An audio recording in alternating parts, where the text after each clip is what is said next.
सभी YouTube family को राधे राधे, जय श्री कृष्ण। लड्डू गोपाल अवधी भाषा पे एक सोहर गावत है। अच्छा लगे तो लाइक करना, कमेंट करना, शेयर करना।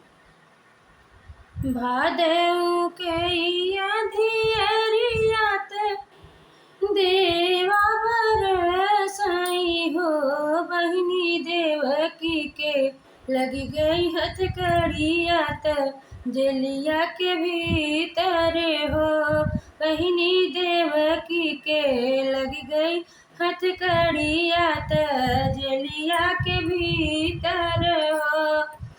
भादव के अधियरियात देवा बरसई हो, बहिनी देवकी के लगी गई हथकड़ियात जेलिया के भीतर हो। जेलिया के अंदर देवकी ते हरि के मनामई हो, जेलिया के अंदर देवकी ते हरि के मनामई हो।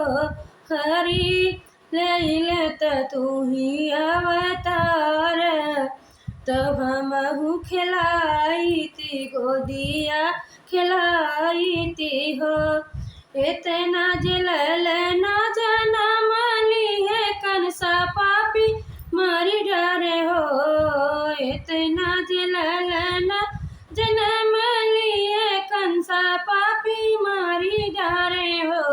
हरि लैले तुहई जनम मत गोदिया खेला थी हो, हरि लैले तुहई जनम मत गोदिया खिलाई थी हो।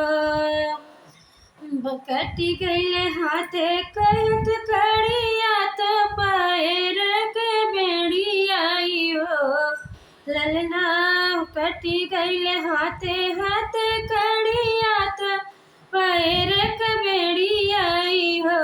बहिनी खोई गईले सब पहरेदारत हरि जनम ली है हो, बहिनी सोई गईले सब पहरेदारत हरि जनम ली है हो। कटी गईले हाथे हाथ कड़ियात पैर के बेड़ियाई हो, बहिनी सोई गईले सब पहरेदारत कान्हा जनम ली है हो।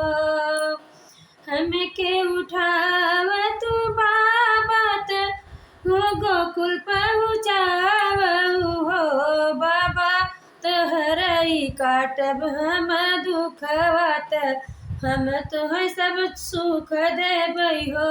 पापा हम काटब तोहर सब कष्ट तोह देब सुखवाई हो। हमके तू बाबा पहुँचावहु गोकुल नगरियाहु हो, पापा हम काटब तोहर सब कष्ट हम जुड़वाई बहो। भादव कई अधियरियात देवा बरसई हो, बहिनी हाथवा में लगी गहत कड़ियात जेलिया के भीतर हो। कान वासुदेव उठाए निहारी के गोकुला के लेके चले हो, बहिनी जाई के पहुँचे गोकुला नगरी गोकुला का न छोड़नी हो, बहिनी जा आई के पहुँचनी गोकुला गोकुला का न छोड़नी हो। गोकुला के छोड़ी के वासुदेव कन्या के जेलिया लेनी हो, बहिनी आई गईले अपने निघरवा तो कंसा के सहु पई हो, बहिनी आई गईले अपने जे घरवा तो कंसा के सहु पई हो। गोकुला में बाजई घर घर बाधाइयात सखी सब मगन भैली हो, बहिनी सखी सब गावे प्रेम मंगल तो घर घर बाजई बधैया त सखी सब गावई सोहर हो बहिनी घरे घरे बाजई बधैया त सखिए गावई सोहर हो। सभी को राधे राधे, जय श्री कृष्णा, जय श्री राम, जय माता जी। अच्छा लगे तो लाइक करना, कमेंट करना, शेयर करना।